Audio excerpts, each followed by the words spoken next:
What's going on, everybody? It's your buddy, it's your pal Spaz, Phoenix, the YWC Reality Check, and here we are with Kristen.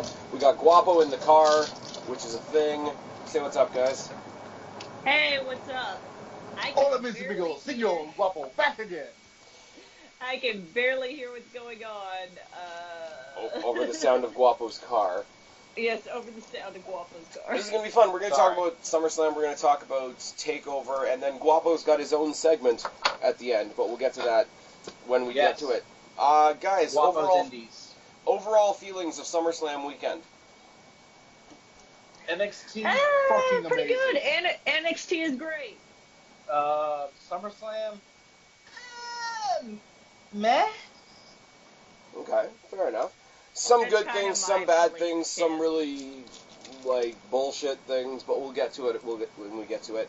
Basically, we've done the whole aftermath thing before where we talk about the pay-per-view and then the immediate episodes of Raw and SmackDown afterwards. It doesn't really work for NXT because it's a pre-recorded episode that airs that week, so I thought I'd give us 2 weeks to see where we were going, etc. So we're going to run through both cards and sort of the fallout from everything afterwards, and it's just going to be a really, really rambly type podcast. So we'll start with TakeOver, because that's what happened first. We started off with the Tag Team Championship match, and I'm not going to lie, I dropped out of interest a couple times in this match. It was good, but we've seen it, and we've seen it a bunch. So, Undisputed Era win. Mustache Mountain are probably going to go join the NXT UK brand. And Undisputed Era got jumped by the War Raiders after the fact, so we kind of already know where we're going. Kristen, thoughts? Yeah. Thoughts. How about we hear Guapo's thoughts first? Yeah. One moment. Sorry. I just took a big mouthful of candy bar because I'm starving. This is going well already. Yep. Okay, alright. My thoughts. I really enjoyed the match. However, I feel the same way about that, Spaz. There were moments in the match where I felt myself dropping interest simply just because they started off very high, then kind of low with some rest holds, and I don't know. The match went up and down a few too many times for me. However, the spots between Mustache Mountain And Guapo's cutting, folks. I was just about to say Guapo's in and out. Guapo's in and out. Kristen, what did you think of the match? I mean, it's the opener, right? It is, and it feels very anticlimactic when you see the Undisputed Era come out without Adam Cole, because so much of their entrance is specifically like his mannerisms. So very weird, very weird when we see them without, and we've still got this thing hanging in the background of when is Bobby Fish going to actually come back and start wrestling again. So it's like 3.5 wrestlers. But yeah, War Raiders came in. Obviously, that's going to be the next story. As I say, Mustache Mountain's probably going to go be part of the UK NXT brand anyway. So nice little send off for them.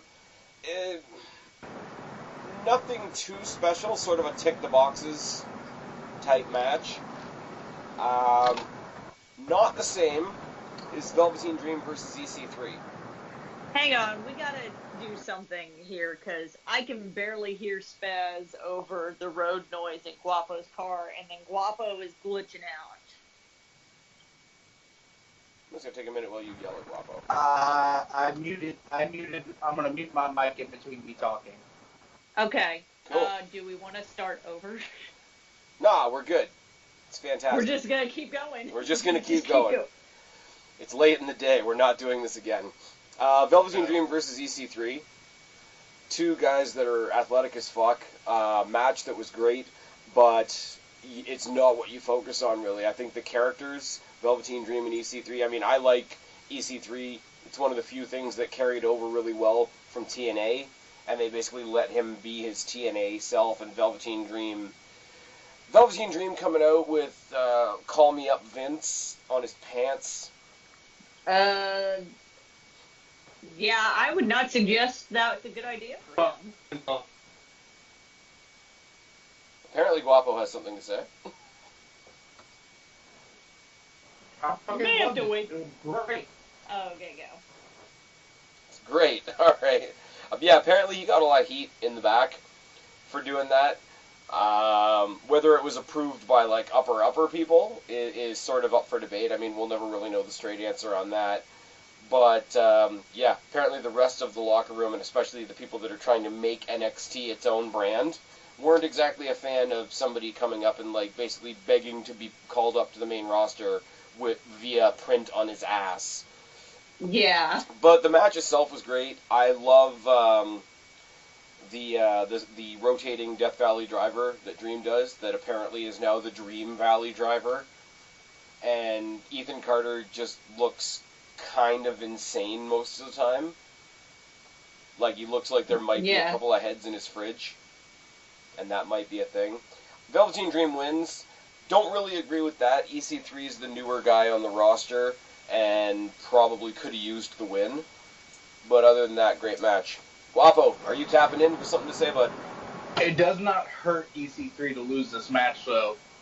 It doesn't. Having Velveteen win only helps make Velveteen stronger as a character and helps build him up higher. I really think Velveteen, once he makes it to the main roster, it's a weird gimmick, but this might be one of those weird gimmicks people, even the mainstream main roster casual fans, can gravitate to and pull and connect with in a weird way to where they like him and he gets over.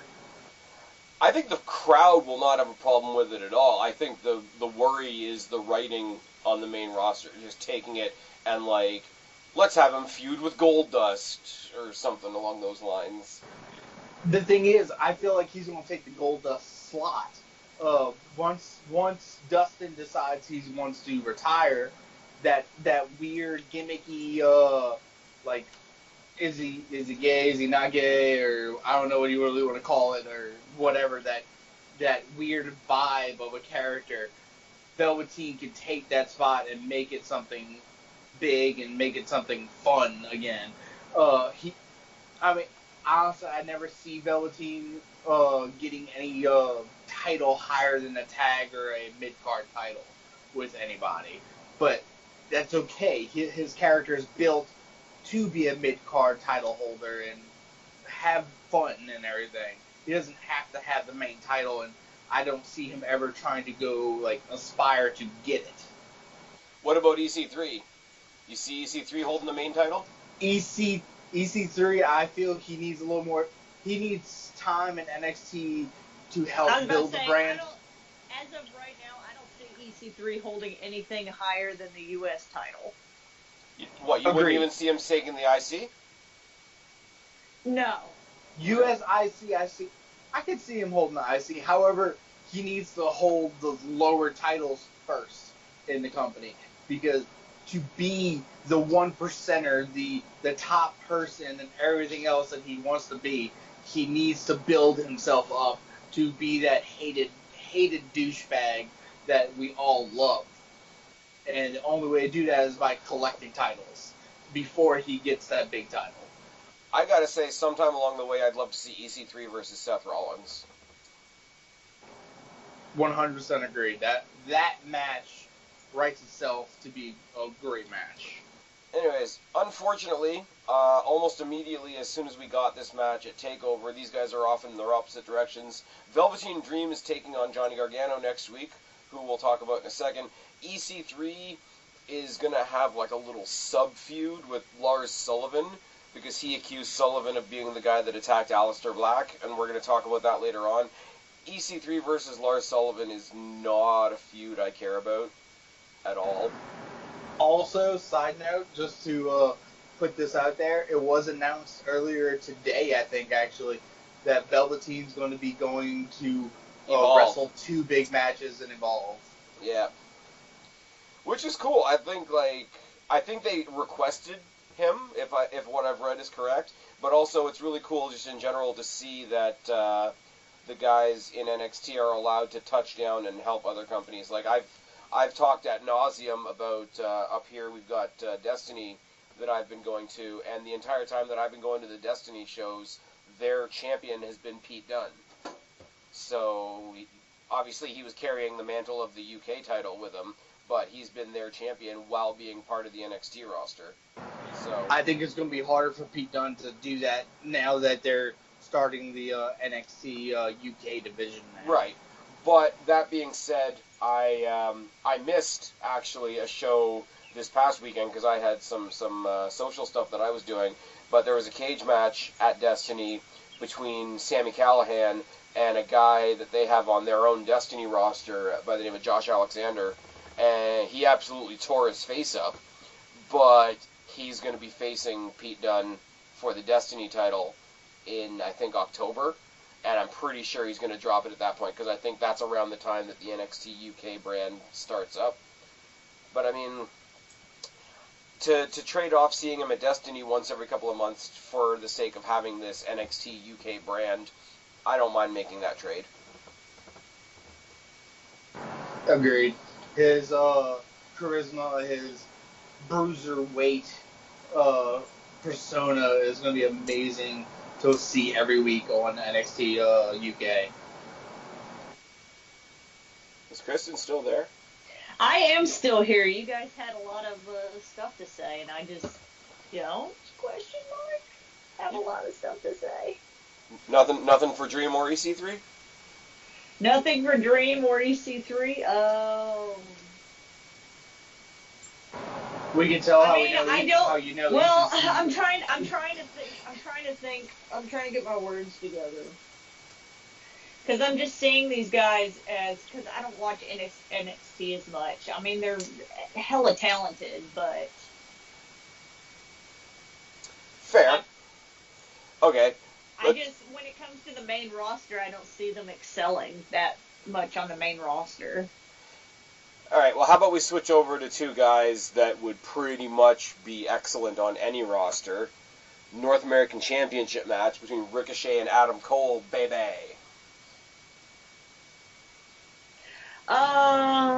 This that fucking was match. a great match.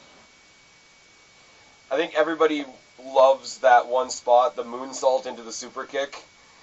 I think that everybody... It looked gruesome, and being taken by anyone else other than Ricochet, you would think, oh god, the guy's dead. But, Ricochet kills himself in the match at least 7 times. There's a couple times in this match where it was just like, oh my god, I think he's dead. Adam Cole just keeps reminding me more and more and more of Shawn Michaels every time I see him wrestle. And that's not a bad thing. But the match was great. Ricochet having the North American Championship, I don't know, because I really thought they were going to eventually have a Undisputed Era, have all the gold type story, which they can't do if they lose belts. I think they do that. However, they're going to put the NXT title on Adam Cole. Maybe once Bobby Fish is healthy again, let Roderick Strong go get the United States North American title. Hey, there's a big difference between the U.S. and North America, Guapo. Come on now. I mean, we're basically Is there? the whole thing. It's basically the same. One of them includes me, and one of them doesn't. Douchebags. Wait, hold on. You're not an American? Okay, I can't be on this podcast anymore. Bye, guys. Guapa's out. I have to be on this podcast. I've got better hair than the Americans. Anyways, Ricochet going forward, they can do anything they want. I think they're sort of putting him in a little sub-feud with Pete Dunne, which is weird, because as I said about Mustache Mountain, Pete Dunne is definitely going to go over and be the figurehead of that new UK brand. And, I mean, title versus title matches are nice, but you can't really have a clean finish, because at this point, one of them holding both titles doesn't make sense. And Adam Cole is just He's in there with his group. Thank you. And I'm pretty sure he's going to be focusing on his boys as they deal with War Raiders. So that'll be a thing. Don't know if you guys know this, but the Mae Young Classic is coming up. So, in what I'm sure wasn't a publicity move at all, the winner of last year's Mae Young Classic is now our NXT Women's Champion. Didn't see that coming. It was a weird match, and the ending was weird. I have nothing. I like Kairi Sane. I think Shayna Baszler's awesome. This match was off. The ending was off, and the fact that they booked this match on the show to begin with seemed a bit off to me.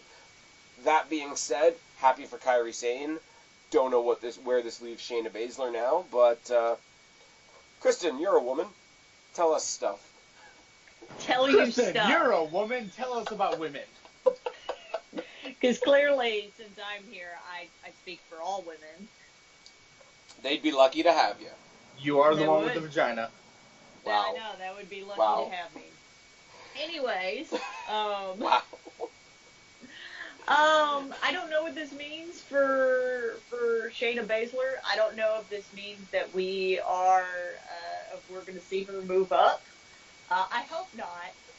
I hope not, and I also hope so at the same time, because the main roster is in desperate need of a female heel that isn't the what I call the cowardly heel. True. Where she is unapologetic, badass, and Put her with Paul Heyman. Oh my Christ. put her with Paul Heyman. I think that would be too on the nose. That's just me, though. Just saying, Paul Heyman representing the four horsewomen of No. UFC. No. No. Kind of writes itself. No. Just saying. No. Okay, Brock Lesnar's gone for now, and everybody wants Heyman to manage somebody, and that's fine, because we're going to get to later on. It's not going to be KO. We're going to get to that later on. There's 4 people on that roster that you absolutely cannot put with, 3, that you absolutely cannot put with Paul Heyman, in my opinion. You can't put him with Baszler, you can't put him with Rousey, and you can't put him with Lashley. Because the comparisons are there. Sorry, go ahead. I think the Shayna Baszler with Paul Heyman thing is too on the nose. Well, any of them that came from MMA, and you see Paul Heyman, there's just going to be oh yeah, Lesnar's not here right now. That's it. That's all you're going to get. The best. I've heard a lot of rumor. I mean, I know this is moving further ahead, but I've heard a lot of rumor that we're going to see KO come up as a Paul Heyman. See, I would guy. like that. If they can work out a similar dynamic to what Paul Heyman and CM Punk had, because they were both talkers, then it's all good. If Paul Heyman starts speaking for Kevin Owens, that's a step backwards, because we know Kevin Owens can talk on the mic.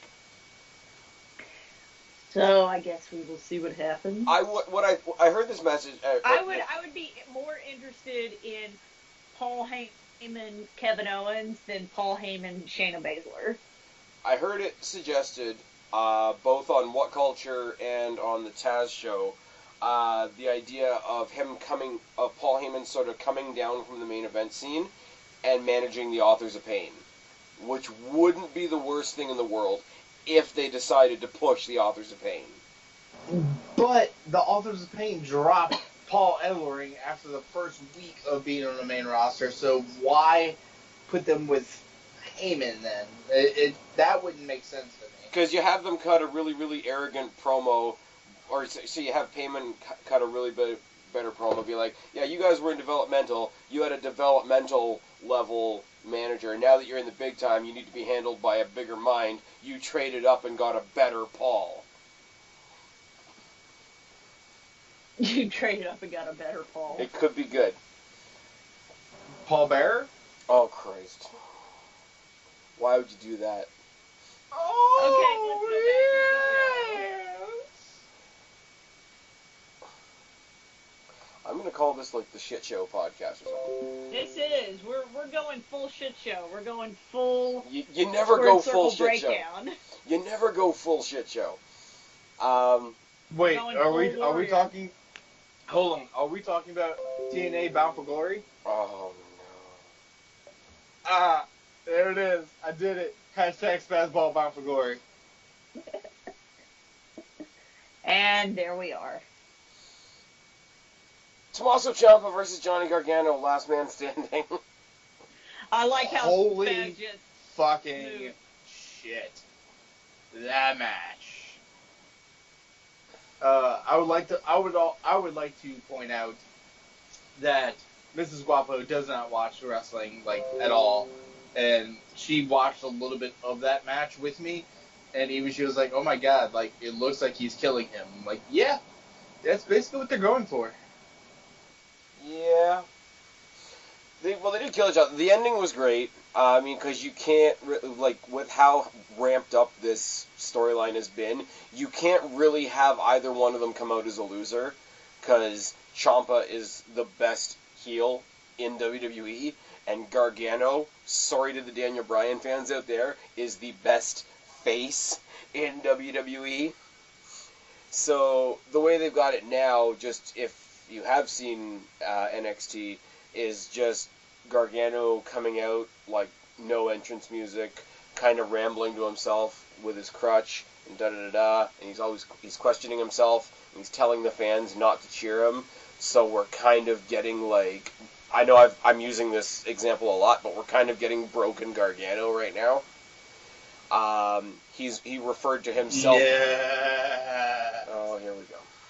He kind of referred to himself as becoming Tommaso Ciampa in Brooklyn, which is a neat little thing.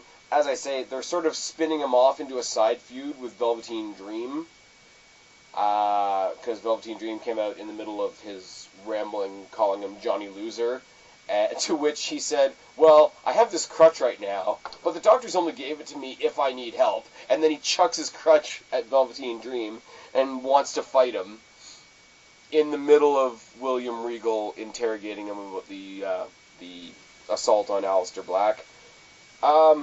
Good a time as any to mention the investigation into the assault on Aleister Black. I hate this shit. I really do. Like halfway through, you're like, I just can't. Wait, isn't this slightly the same thing they did, but more into it? Whenever fucking Hideo got hurt. When they did it when Hideo got hurt, they did it like back in the day. Like who took out Teddy Long, who took out Steve Austin. Like the whole fake investigation. I did it for The Rock. I did it for my family. Oh Christ! No, you didn't just do the. You just did The Rock doing his impression of heel Rikishi, and that is a thing that just happened.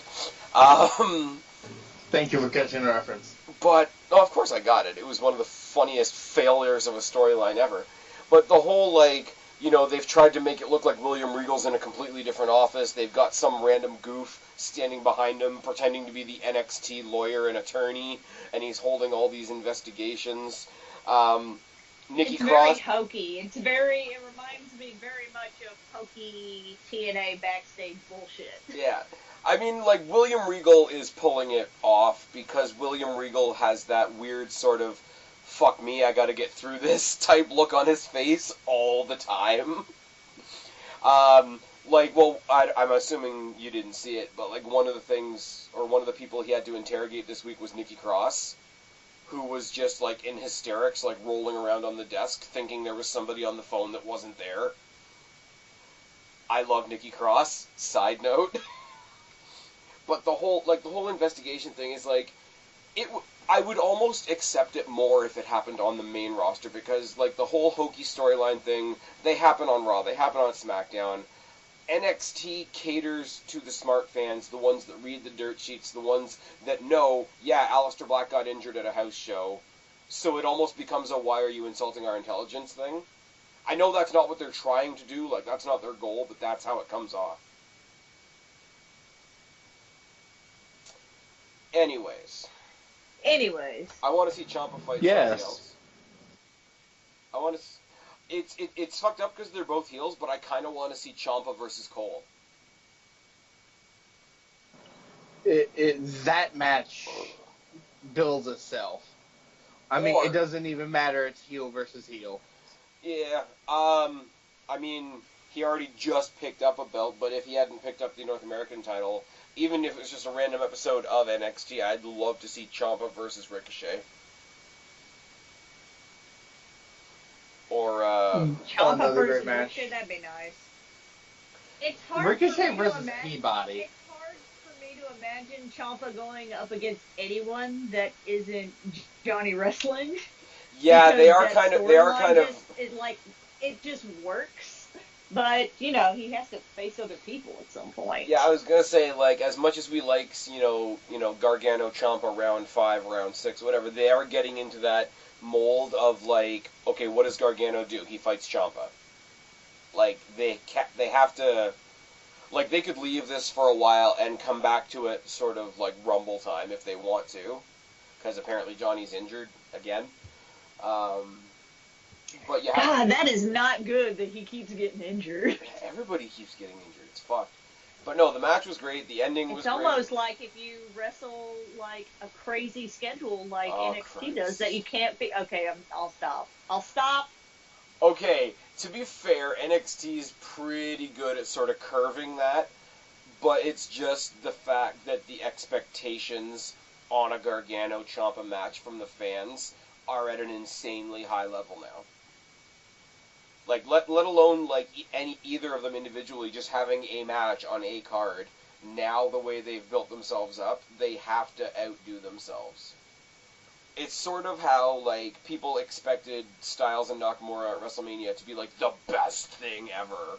And it wasn't, because it was tapered down, and it was a safer WWE, you know, context match. These guys aren't exactly doing that, and we see the result from that. But I do like the story of Gargano, or Ciampa didn't beat Gargano. Gargano kind of fucked himself. Yeah. And not only did he cause himself to not be standing, he and his handcuffs are the only reason that Ciampa was standing. So now he's going all like fuck-brained and whatnot, and it's good. Ciampa didn't screw Gargano. Gargano screwed Gargano. Thank you, Guapo. That's what I'm here for. Anyways, since then, we've got the introduction of Keith Lee, who's just a big, gigantic dude that does Hurricane Ranas, apparently, because that's a thing. And at TakeOver, we had the introduction. They always have those one or two crowd introductions, like, so we just signed so-and-so, so they happen to be sitting in the front row. Guapo, you're our resident indie guy. Tell us about Matt Riddle. Matt Riddle is a former mixed martial art fighter. He fought for Bellator and held titles for Bellator, and he also jumped around various indie promotions, gathering titles, and all around is an amazing heel or face, depending on the day. He can hold his own in the ring. He has a massive respect for the sport of wrestling. So he's not just one of those, oh, I'm an athletic person who's done this and I want to get paid more money. So he can do it all. And if he could just not smoke the weed, he'll be okay. If he could just not smoke the weed. All right. Let's just say wellness policy. Yeah, Is gonna concerning. Be tested. Let's just say he's gotten kicked out of a couple indie promotions because he was testing positive for the weed. The weed. The weed. The weed. Testing positive for the weed. AKA when they signed him, like in the movie Liar Liar, Triple H was on the other side of the phone screaming at him, don't smoke weed, you dumbass, you jackass. So, because Triple H is probably one of the main reasons why Matt Riddle's coming to NXT and WWE, because Triple H probably went to go get him. All right, there we go. Anything right. that anybody else wants to say about TakeOver before we switch gears to SummerSlam? Nope, I'm good. I'm looking forward to see where they go with these storylines that they're setting up, and who's the next person in line to try to take Ciampa out. Fair enough. Okay, so SummerSlam, and I'm going to try and go through these a bit quicker, just because there's a lot of them. Starting off with the kickoff, Andrade Cien Almas and Zelina Vega defeating Rusev and Lana. Seem to have a lot of mixed tag stuff happening recently. We've seen Daniel Bryan and Brie and Miz and Maurice and Andrade and Vega and Rusev and Lana. And unfortunately, whatever Uso got the misfortune of marrying Naomi and Naomi. Thoughts? I mean, I thought it was a really good match for a kickoff match. It's awesome to see Zelina Vega in the ring. Hopefully this leads to her becoming more of a part of the division, which would be nice. Lana, as much as most people don't want to give her credit, is still bad, but she's getting better. Rusev and Lana. You can tell she's working and putting the effort in to try to better herself and get better in the ring, unlike All Red Everything, Eva Marie. All the effort she used to put into the fake Russian accent, she's now putting into wrestling. I don't know. I think it's fine. Yes. I mean, like, Andrade and Rusev work surprisingly well together, and the ladies just get in there and do their thing. I like mixed tag matches. I think they're fun. I think that it doesn't really go anywhere. Like, it doesn't get anybody a title shot or anything like that, so it just is what it is, and sometimes that's good in wrestling. Like a certain show we're going to talk about later on, where it's just going to kind of exist, and that's going to be it. Yes. Guapo has his own segment coming up, folks. Can't fucking wait. Don't you dare miss it. You have to stay till the end, or skip to the end. Look in the comments down below. I'll have a jump cut. Thanks, Guapo. He'll have a jump cut. How are you going to do that when Spaz is editing the show? Because you could put in the time code in the No, you can. If you put in a time in the comment section and then you click on that, it'll take you to that particular time. So the next match, don't really have much to say because I have been incredibly slacking on watching 205 Live since I stopped reviewing it. Cedric Alexander retaining over Drew Gulak. I think Drew Gulak's a bit of a goof, so Cedric Alexander keeping the title doesn't hurt my feelings at all. Unless anybody else has anything to say about it, I'm going to kind of shuffle on. I got nothing. PowerPoint presentation should have happened. Raw Tag Team Championships. The B Team are still a thing, and they're taking out the Revival, because the Revival are going the way of the Ascension. Thoughts? Fuck the Revival. Well, we know how Guapo feels. As much as I've always said that, Bo Dallas could do better, Curtis Axel could do better, I want them to succeed.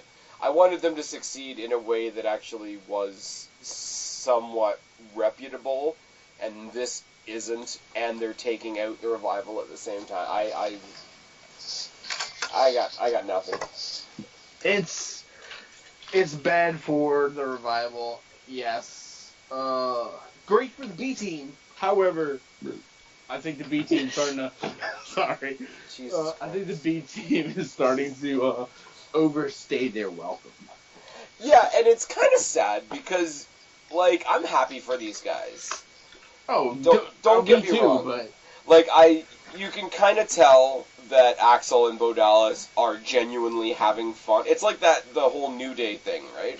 Like, even people out there that don't like the New Day shtick, you can tell that the New Day are having fun, and if the wrestler is enjoying what they're doing, it always makes the match better. You're not going to convince me otherwise.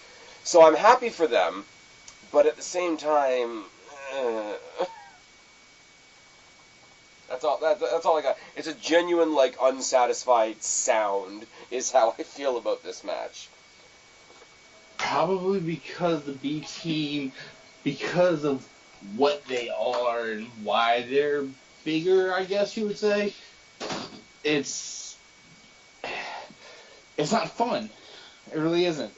It's not fun. It doesn't look like they're having fun, and it's not fun for the fan because, okay, yeah, B team, yeah, you're the B team because you can't be the A team because copyrights. It's funny until it's not funny. Yeah. Miz is on SmackDown now. You have nothing left to do. Why do you have a job? I'll tell you why they have a job. Same reason R-Truth has a job. Same reason Alex Riley had a job. Same reason. I was about to say, does Alex Riley have a job? No, listen. The same reason R-Truth, Alex Riley, Maurice, and Daniel Bryan have a job. Because they studied under the learning tree of The Miz. Is that it? That is it. That's the whole joke. I'm done. Yay. Anyway, moving on to something much better. Seth Rollins defeated Dolph Ziggler to win the Intercontinental Championship while we were all focusing on Dean Ambrose and Drew McIntyre on the outside, because apparently everybody thinks Dean Ambrose looks like Triple H, and it just makes me laugh a lot. No, I describe Dean Ambrose as looking like a guy who just turned 40, who just realized that high school was the greatest years of his life. Oh, wow. It's not a good look, I'm sorry. I will say, like, obviously he went and took his time off to go and, like, get himself a little more jacked up, so good for him. But it's a weird way to mark somebody's return, to have them return and not be in a match. I mean, you saw him square up to Drew McIntyre a whole bunch, and that was about it. There's a joke going around about the Shield right now that Roman got a belt, Seth got a belt, and Dean got a haircut. Yeah, Dean did get a haircut. And he looks like he's beefed up a little bit, too. He has put some muscle on, yes. Yeah. I do like the fact that the first time they let him wrestle on Raw without a shirt on, because he is more bulked up, they decided to put the slightly more bulked up Dean Ambrose in the ring with Jinder Mahal rage. So that didn't quite hit the mark. Well, it's what you call it. It's, you get hurt, you go away, you have to get jacked. That's in the rules now. That's why Heath Slater makes sure he never gets hurt anymore. That's true. Because you actually have to wrestle to get hurt. Now, here's the thing. Like, I can make all these jokes about Ambrose returning and about McIntyre being more over and he's the one on the outside. But, I mean, Seth Rollins, Dolph Ziggler, you're going to get a good match out of that. You didn't have the asshole fans that were doing the countdown thing during the Iron Man match. So there wasn't any hijacking. So the match was just flat out better. The crowd was better. They were able to feed off a bit more. There was more stuff going on. And then there's a dog in the background. And then there's a dog, yeah.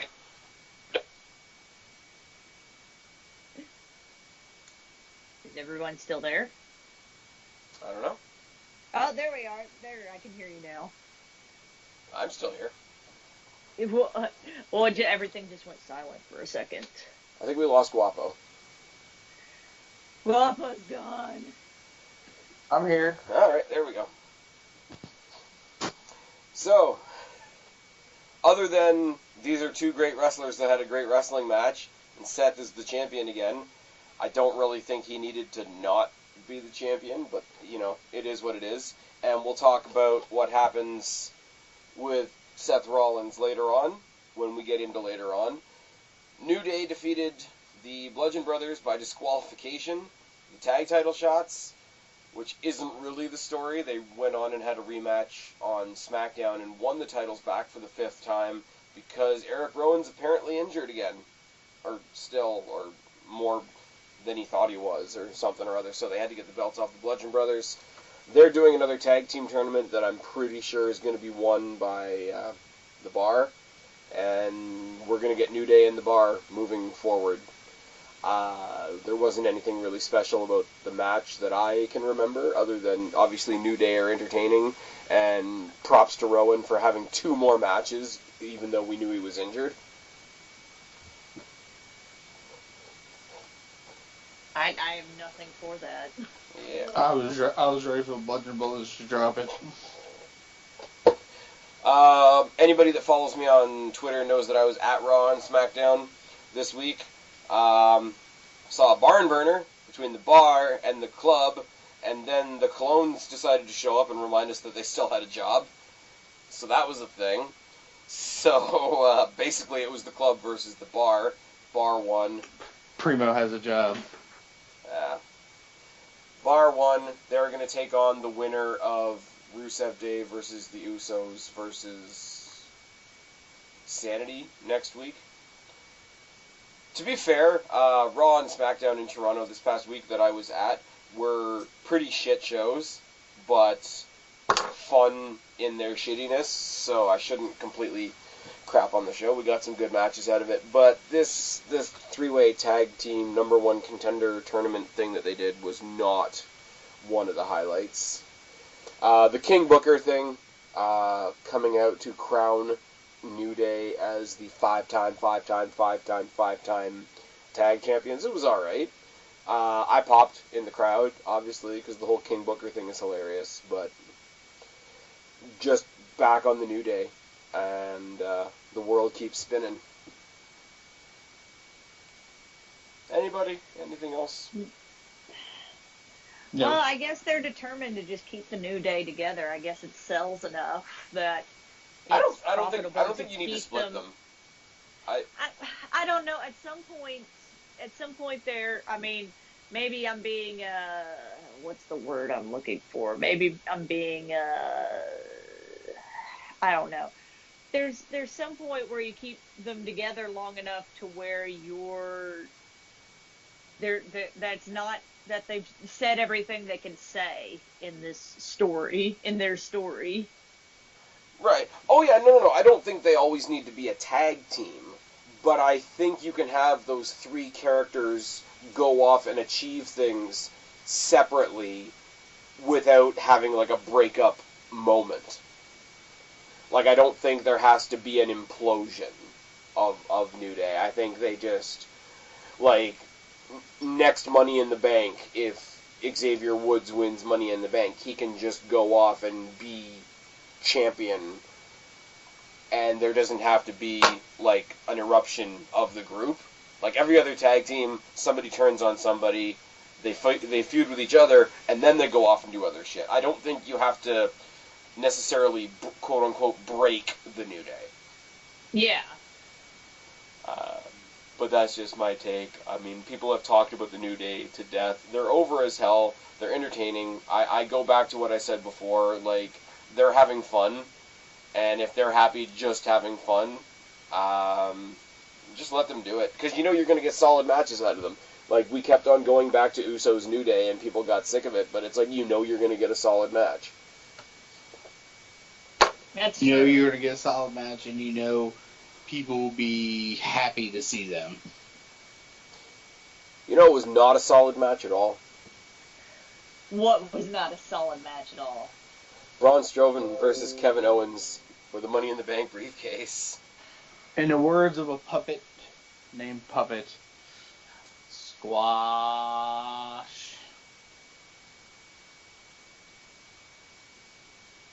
Yeah.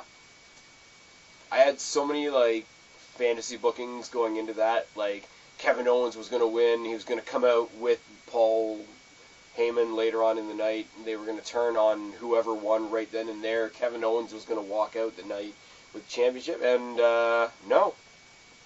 That is just not a thing that's going to happen at all.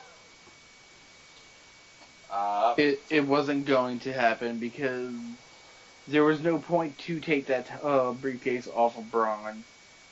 However, now seeing where it's going, there was no point in keeping it on Braun. Yeah, pretty much. I don't know. I will say, one of the highlights in Toronto this week, for those of us that were at the show, you guys can agree with me or disagree with me, the open challenge that Seth Rollins put out for the IC title that was answered by Kevin Owens was a hell of a match. Mm-hmm. And now we have the story of Kevin Owens, quote-unquote, quitting Raw. There is lots of different rumors and speculations going around that. One of which I can address in my segment in a minute. He's not going there.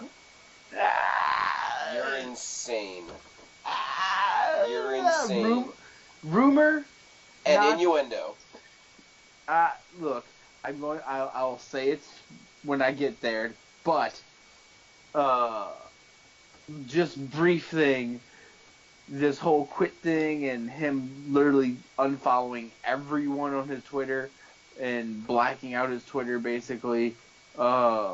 Slight. Okay, I'm just saying it now. There's a rumor that WWE's using him to plant him there. Yeah. And I believe that when I hear that Neville and CM Punk and AJ Lee are going to show up too. Anyways. Well, one of those probably is. Moving on. Other two are not. I'm more towards the rumor that he's going to come back as a Heyman guy, which I wouldn't mind. I've even heard the idea that he might hit a complete reboot, sweep back down through NXT for a couple of months, which I wouldn't mind either. I mean, that would boost up their house shows, if nothing else. I don't think you need big names from WWE to go into NXT, but like former NXT, like homegrown people, like sweeping back through, I don't think hurts it at all. As long as you don't stick them in the main event, like stick. I don't see what they could do to repackage or redo anything with KO, just because there's nothing really to change on him. His character now is the exact same character he's always been. No, but if you play it up like sort of the past little while, like, hey, you know, when I was fighting Braun, I wasn't fighting him the way I was supposed to. I was kind of fighting him like a coward. I should have been more aggressive, da-da-da-da-da. Like, he doesn't necessarily have to change from face to heel, or he doesn't have to change his style, but more of a... Maybe not change, but maybe tell a story that he, like, rededicates himself. Like, becomes more aggressive, becomes more vicious, becomes... You know, more of a what's the word I'm looking for? More of a vicious heel than a cowardly heel, because he does the cowardly heel thing great. He has great comedic ability within that role. But we saw how he debuted in NXT and what he did to Sami Zayn. Like, if we could, you know, have him reach back into himself for more of that Kevin Owens, that could be enough of a reboot that it could work. And you could hear, you know, behind the scenes the whole time, if you want to really be devious, you know, hook up with one of the most devious minds in the business, and then you get the whole Heyman shtick. There's a lot you could do, but I think somewhere in the middle there, if you want to go back to where you were that vicious in NXT, so maybe you go back to NXT as like an old stomping ground type of idea, and beat up some people there and come back. I don't know, you could. And like I say, NXT house shows and whatnot could use a big name. As an exhibition, not as a main event match. Yeah. Anyways, we'll talk about more of this later on in the night. Kristen, you're not saying very much. Sorry, I just don't have a lot to say. I felt SummerSlam. Yeah, SummerSlam. The show that WWE produced. I'm like 75% here, guys. I promise you. It's late in the day. Well, it's late in the day, and Kristen didn't get her nap this afternoon, so. It's almost ridiculous o'clock. It is almost ridiculous o'clock. I've been up for almost 14 hours at this point, which is a long time for me. Anyways.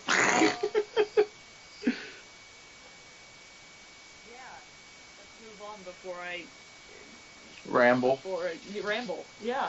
Okay, triple threat match for the SmackDown Women's Championship. Charlotte Flair, Carmella, Becky Lynch.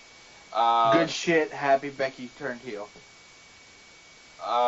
Really good match. Carmella is better than people give her credit for. She's suffering from Bella Bliss syndrome in that regard. Whoever was supposed to catch her during that suicide dive missed, and she almost face planted. That was kind of shitty. The way they played the Becky Lynch's second fiddle to Charlotte, and then had Charlotte win off of Becky Lynch, leading to the heel turn, made perfect sense. Kind of sucked that Carmella came in as champion and she was the afterthought, but that's what tends to happen. The heel turn has gone great so far. A lot of people are shitting on it. I don't understand why. Thoughts on the match, thoughts on the heel turn? The heel turn is great. I feel like Becky has needed something, and I think a heel turn for Becky Lynch is just what she needs to kind of, revamp her character. And I look forward to them actually utilizing her a little more. I feel the match was good. I'm really happy Becky's turning heel, just for the pure fact that we're gonna get a different side of Becky that nobody has got to see yet. So it's something changing her character up a little bit, let her go outside the normal typical box of being the last kicker. Now she's gonna be the kick-ass last kicker, or the kick-last kicker, whatever. I don't know what the fuck you want to call it. She's gonna be fucking awesome. It's gonna be great. Can't wait. Alright, so here's what I see online, and here's the problem with what I see online, because I disagree with people on occasion. Everybody that I see that's upset about this is A, upset that Becky didn't win at the pay-per-view because she got quote-unquote robbed, because we love that word. Second of all, hey, we're all behind Becky Lynch, why would you turn her heel? Now, here's one quick fact that they forget when they say all of that. Are you guys ready for it? This is going to blow your minds. Uh-huh. Okay, I'm ready. Are you ready? Are you prepared? I'm prepared. You can cheer a heel. What? It's like everything I knew was a lie. It's Everything I knew about wrestling is a lie. Spaz, you've opened my eyes. I mean, I don't believe this. Just look no further than your current Universal Champion. We can definitely boo a face. But I just mean, you can look at it, and we all, okay, other than Kristen, because we discovered in the Marvel video that Kristen is light side all the way, but you can love a heel character. You can cheer a heel character. Kayfabe is dead. I usually make an argument against that statement, but in this regard, you don't have to boo somebody because they're portraying a bad guy. You don't have to do it. The heel turn is going to get her the push that she needs to get the title that she deserves. You can cheer that. You can cheer somebody who's only been a babyface through NXT and the main roster finally flushing out their character and showing some diversity and getting to the top. Plus, Becky Lynch plays up this really awesome, tomboy-ish character anyway, and I think that sort of goes hand in hand with brawling more than wrestling. I mean, we all know she can wrestle. That's not in any question, right? But her character suits a brawler more, and you get a brawler more out of a heel than you do out of a face. So I think it makes more sense, and I think if we realize that you can cheer a heel, we're fine. Plus, to turn Charlotte again, we would be getting her into Big Show territory, and that's not going to do her any favors. Because let's be real, right now Charlotte is getting booed because somebody we like didn't get the win, and she's the one that got it. Charlotte ain't bad. Hey, Abby Felicity 1 on Twitter Charlotte is not successful just because she's white and blonde. Charlotte's successful because her last name is Flair. And also she's tall and athletic. And one of the best wrestlers they have. One of the best technical wrestlers they have. Yeah, you know me. I've always been up and down on her character and whatever, and the gimmicks and the, she is Ric Flair's daughter and all the imagery and all that. But you can't deny what she does in the ring. So she's up there with Natty in technical proficiency. Yeah, but where's that getting Natty right now? Which is super unfortunate too. Well, unfortunately, Natty doesn't have the strength of personality that true. Charlotte seems to have. I mean, because of I don't know if it's because of the name or because she owns it or whatever. Charlotte just has that I'm fucking Charlotte Flair personality that just projects itself. And also, for all my friends on Twitter, do me a favor, get up on Twitter, @AbbyFelicity1, tell her I was giving her another shout out, tell her my channel's giving her all the love, and send her Why are you online harassing this chick? Send her your best Alexa Bliss memes and GIFs. It'll be good. Wait, what? Why are we sending this girl Alexa Bliss memes and GIFs? She hates Alexa Bliss because she thinks, the only reason Alexa Bliss is getting everything she's got is because she's blonde. And white. That's the stupidest thing I've ever heard of. No, but it's not just her. Alexa Bliss. A lot of people are thinking that. No, but Alexa Bliss, Charlotte Flair, Mandy Rose, Liv Morgan, Trish Stratus, Carmella, all these people only have success because their skin is the right color and their hair is the right color and they all ride Vince. That's the Vince. thing that's happening. Yes, because WWE has never had a black female champion ever. I'm just saying, like, Asuka's a former champion, Kairi Sane won the Mae Young Classic, Nia Jax had her WrestleMania moment, Naomi got handed 2 wins in a row the WrestleMania before, Sasha Banks is a multiple... Asuka had a huge undefeated streak. Yeah, Sasha Banks is a multiple-time champion, Ember Moon was a champion in NXT, I wouldn't exactly call Shayna Baszler and Nikki Cross Barbie dolls. I wouldn't exactly call, like, Sarah Logan, Sonya Deville, Ruby Riott Barbie dolls. But maybe that's just me. I would not presume to judge somebody like @AbbyFelicity1 on Twitter. So once again, I say to anybody listening to me right now, please find her on Twitter, send her all the love that my channel has to offer, and send her your best Alexa Bliss GIFs and memes.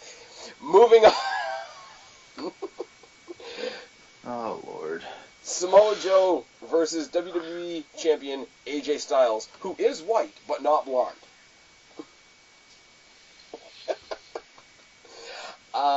Ends in a disqualification. I'm totally okay with that. Anybody that knows these guys from TNA and saw what they did there, this is sort of a step up from that, I think, because Samoa Joe doesn't do his whole, like, I'm big but I can still be a cruiserweight stuff as much anymore.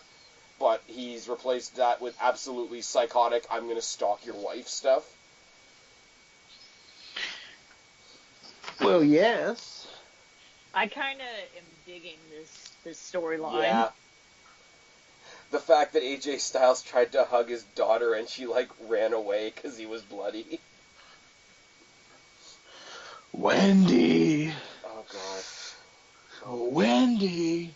When Wendy's get your order wrong. Oh, Wendy. I'm sorry. Those memes are amazing. I will say this past week on SmackDown, when he was in the parking lot on the phone with Wendy Styles, and talking about, like, I'm going to drop by the house next Tuesday, and I'll be there for the parent-teacher interview and shit. It was really good, which is kind of funny, because he left the building, quote-unquote, but then he was in the dark match.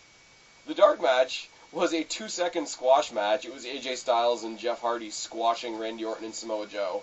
So that was not worth sitting through 205 Live for. Just saying. Mm-hmm. Although I will say, I don't know whether you guys heard about this or not. I think it's amazing how much this is blown up on Twitter. You remember Izzy, the Bailey super, the Bailey fan girl, the Bailey super fan who wants to be a wrestler. I shared it. Yeah, the Bailey super fan who had a match and took a choke slam at 12 years old, and the whole Twitter world. The girl can work. The whole she's a worker. I'm just saying, WrestleMania, we had a kid become a tag team champion. Okay, but he didn't actually do anything. And he also won more tag team titles than Enzo and Cass. Just saying. Oh. Damn. Yeah, that's only That's because not wrong. that's only because he's not old enough to fall That's victim not to the wrong. Me Too bullshit movement yet. But let's not go there. I don't know. We're probably going to hear something pretty soon about him. What's called being mean to a girl in his grade. Oh, Christ. He's like Randy Orton grabbing his junk and shaking people's hands. Oh, Christ. But, yeah, no. So apparently Izzy took a chokeslam, and the whole Twitter world is angry, and I'm just like, nah, don't. She also did a Hurricane Rana to the guy, so... Did she? Yes. See, what I find funny about that is nobody's talking about that. Because that's fucking awesome. But it's positive. And when is there ever anything positive on Twitter? Other than my good friend at AbbyFelicity1, who you should definitely send your Alexa Bliss memes and just to. Like, it's very obvious that her parents are putting her into, like, some wrestling classes or something like that already. So she's starting to learn. If she's such a big fan and she wants to do it for her career later in life, once she gets old enough to really do it, then awesome, yeah. Good for her. Oh, I think it's great, and obviously they set it up so that there were a few key spots. Nothing really like she's not getting she's not getting speared by Goldberg or some shit. Like absolutely, like let the girl get her shit in. Dear Twitter, a couple good spots. Dear people on Twitter, you can be happy about shit sometimes.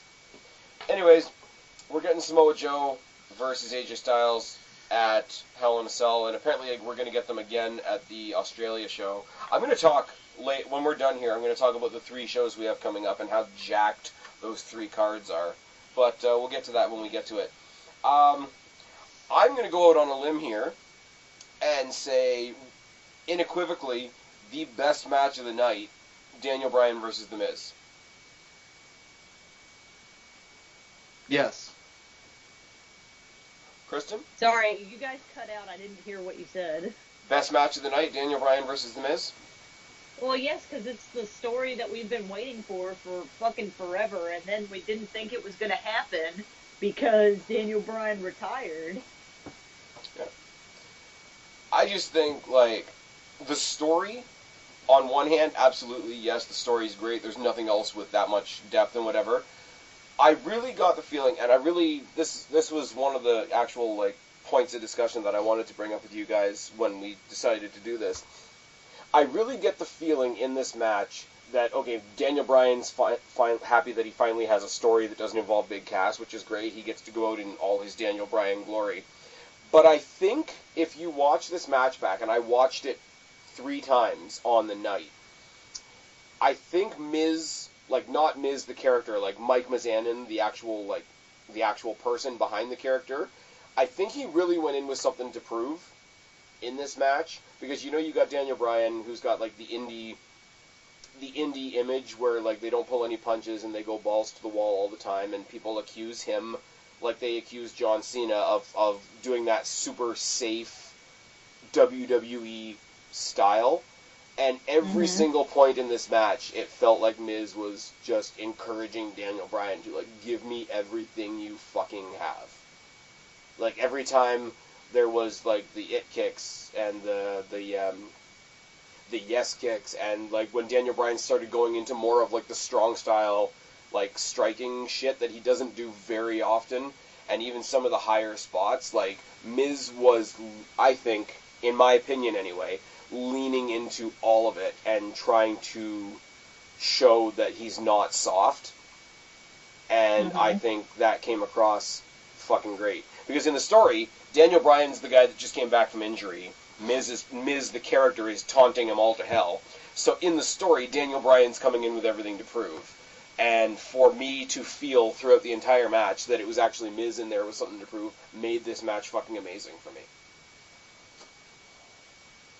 Yes, what you said. Thanks, Guapo. Well, That's what I'm here for. Let's be honest, Daniel Bryan, maybe not as great on the mic as Miz is, but Miz sells it on the mic, and then Bryan, Miz is not shabby in the ring, but he's not Daniel Bryan. So I think the combination of, they balance each other out. They balance each other out, but I think they also elevate each other. What was that? Yes, and that's what it does, is it elevates. They balance each other out. What Miz is weaker in, Bryan is stronger in. What Bryan is weaker in, Miz is stronger in, and it elevates the entire program. And I only wish that, we've kind of had a long build-up to it, just because it's something we've all been waiting for, and the history is there. But I think I just want more of it. Oh, we're getting more of it. We're getting more of it. Hell in the Cell, we're getting the mixed tag match, and then they have a number one contenders match at the Australia show. Mm-hmm. So we're going to get more of it. But after the Australia show, I want them to not touch each other for a long-ass time, and then we get one more match at WrestleMania. That's a weird way to put it. What? I want them to not touch each other. Sorry. No touchy. Keep your hands to yourself. You know what I mean. I know. I ain't having this shit. You know who doesn't know what you mean? Hmm? That Abby chick. Why are we bringing that Abby again? Felicity 1 doesn't get it. And maybe that's why she's in such a bad mood all the time. But if you want to cheer her up, send her all the love from this channel. Send her all your best Alexa Bliss gifs. Oh my gosh. Hold on. This is freaking Desman all over again. Talk amongst yourselves for a second. At ABBYFELICITY 1. We're getting the full thing. Anyways. The whole thing. So, Yes. How about we talk about a match that everybody thought should have been on the pre-show until we realized why it wasn't on the pre-show. Constable Baron Corbin versus the returning demon Finn Balor. Yes. I don't feel like the demon should have come back for Constable Baron Corbin. Just putting it out there. I think the whole... Wait, hold on. You are like one of the biggest Finn Balor marks ever. I love the demon gimmick. I don't feel like it was necessary for Constable Finn Balor. Oh no, it was completely unnecessary. However, it was fucking awesome. Yeah, but think, like, what was it, 2 or 3 years ago, in that building, at that event, the Demon won the Universal title. So they might have just been tipping their cap to that as a historical thing. And, I mean, yeah, it is kind of funny, because we're going to talk about Ronda Rousey's match in a bit. Everybody was ripping on Ronda Rousey's makeup when, literally, we all of a sudden cared about a match because Finn Balor put face paint on. Wait. People, yeah, I didn't care about Ronda Rousey's makeup. Ronda Rousey's makeup was. I have thought she. always been one. I thought she was trying to pay homage to like Fabulous Moolah or something with it. Or Black Swan. I've always been one that I don't think like a lot of the female wrestlers like have like the glam kind of makeup. I think Ronda Rousey looks like. I think it looks silly on her. Like, I don't think she needs it. Oh, she absolutely like, doesn't need it, but it looked. Baszler, But I just thought it was so Baszler funny. Doesn't have the makeup on, and it's fine. Yeah. Well, they need to stop doing weird things with her hair too, because it looks like mustard on a hot dog. They need to just make it. She's doing the MMA thing. Just make it.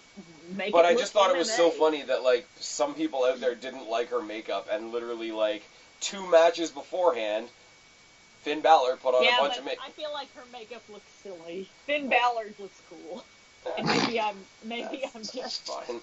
Is it different because he's wearing face paint? It's different because I don't know. Why. Or is it because he's a man and he gets everything he wants because he's a man? Yeah, that's it. That's he needs to check his privilege, is what I'm saying. Exactly. Hey! I checked my privilege just this morning. Just want to let everybody know it's still at 0% and it's as fictional as ever. Moving on. That's bullshit. Moving on. Spaz is always at least at 10% privilege. Just False. saying. It's just False. It's just how you are. False. Finn He's Balor at defeated 10%. Constable Corbin, and Baron Corbin went on to Raw to complain that he wasn't prepared for that Finn Balor. He wanted Finn Balor the man. Like I said, I don't think Everybody I wants always Finn think Balor the man. The demon is for last pushes. Like, I cannot figure out a way to beat this dude. So Well, unfortunately, he kind of was having that with Corbin. That's unfortunate. And see, I hate even saying that because Corbin is good. Corbin is another one of those guys that's like not great, but not as bad as people say. I said it a bunch in a video you and I did a while ago. He's one of those talents that will get called a 1 because he's a 7 and not a 10. Well, I mean, I don't hate Baron Corbin other than the fact that he has really bad Kristen Stewart face. He can't emote worth a damn. But you know, we've liked people for we've let that go on a lot of people. I mean, it helps that they finally realize that the man should wear a shirt to wrestle in. And he should cut what's He left looks of his weird hair. without a shirt. He does. His torso looks weird. There's no great way to put that. The guys on What Culture refer to him as the Angry Belly. Which is just great. I mean, like, let's be real. If his forehead was any bigger, it would be Sasha Banks' forehead. Oh. And I mean now, where his forehead goes to the back of his skull.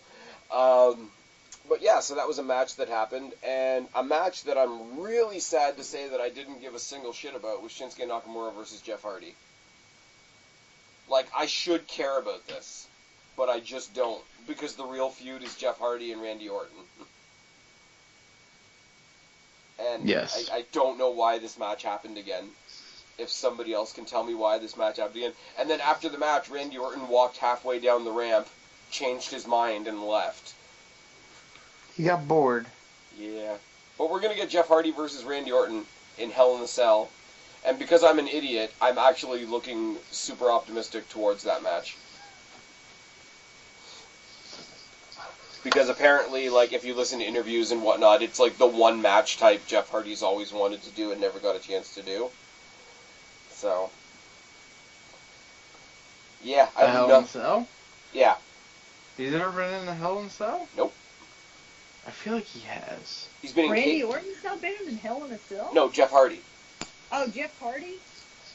Yeah, that sounds right. Jeff Hardy's been in a lot of cage matches, but not Hell in a Cell. So that means we're going to see Jeff Hardy die on September or whatever. We're starting to have those Undertaker conversations about the Hardy Boys where it's just like, I watch the matches now, and I just don't want them to get hurt. I mean, there's all the stories going around right now about how Matt Hardy's spinal discs are fusing into his pelvis, which just sounds terrible.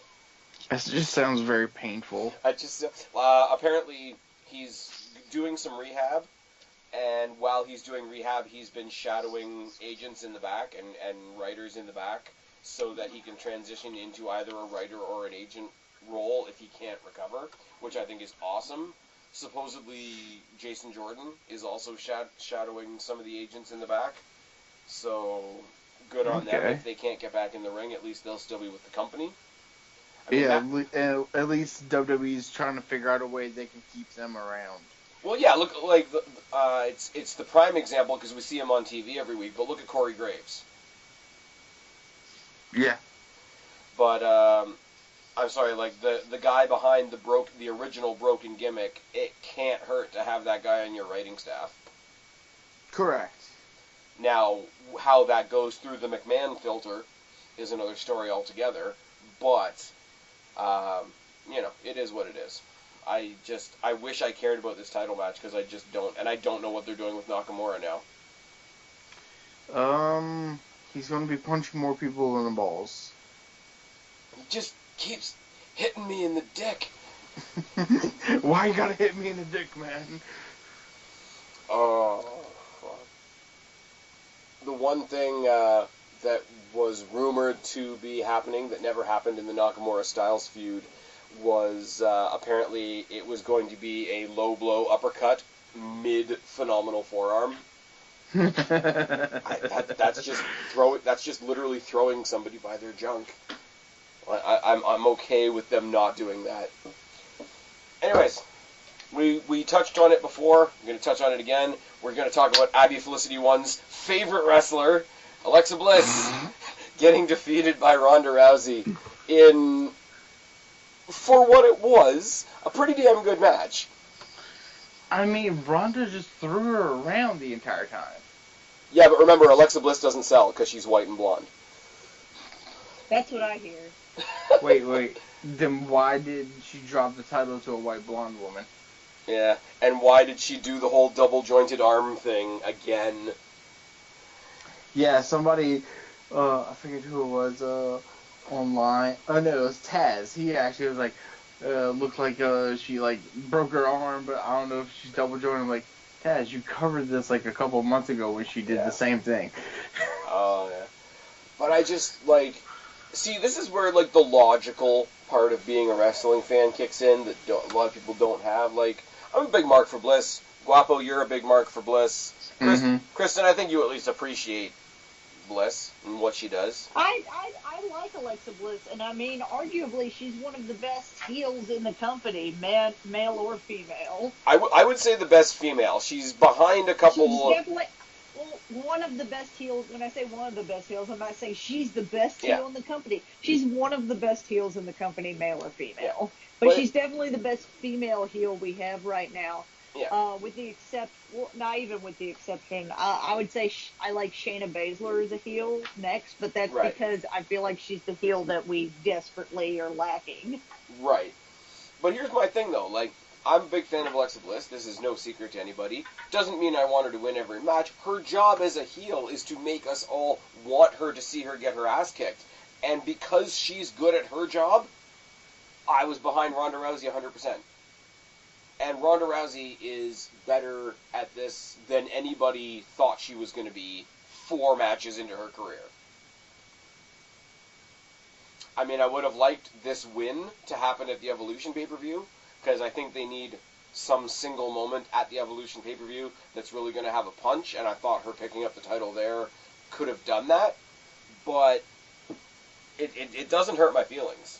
Like, I'm not going to sit here because I'm an Alexa Bliss fan and be like, oh, Alexa Bliss is screwed and she definitely should have beaten Ronda Rousey. Like, that's fucking retarded. There's nothing wrong with the match, and Bliss has her little faction of people now. Like, she's got Foxy, and she's got Mickie James. Ronda has Natty in her corner. There's a lot they could do with this. I like the fact that they announced that the Bellas were in the Barclays Center, so that everybody thought, oh, the Bellas are going to come and they're going to fuck over Rousey, and they didn't do a goddamn thing. And and they did. Everybody got to look silly. But yeah, so that's a thing, and Ronda Rousey is the champion, which should have, I guess, been one of the most predictable things of the night, in retrospect. Yes. And then there was the other thing that was the most predictable thing of the night. In our main event... Roman Reigns, the guy with the awesome hair. Roman Reigns, why is he always wet? Somewhere in there. Roman Reigns defeated Brock Lesnar to win the Universal Championship. And you know that WWE knew that nobody cared about this match. That's why they sent out Braun Strowman to say, I'm going to cash in after this match is over, which he didn't. And it was a most desperate ploy to get people to not boo the match and not leave the venue. Vince finally got the lukewarm thing that he wanted. Yep. But honestly, if we can be real for a second, the bigger story came on the next two Raws when Braun Strowman tried to cash in, and that was answered by the random-ass reunion of the Shield. And that reunion was answered by Braun Strowman being heel and joining Ziggler and McIntyre. And since they're facing the Shield, I thought it would have been really clever if they called themselves the Sword, but they didn't. They are the super team.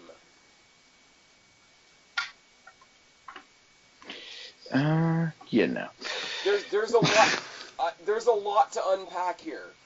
Roman wins, Lesnar's gone. Cool. Braun Strowman tries to cash in twice, doesn't. Cashes in for a later date, so we're going to see Braun Strowman and Roman Reigns at Hell in the Cell, which won't be completely terrible, I guess. But then later on in the night becomes a heel because the Shield are back, and they did some heel stuff, and fuckery. And fuckery.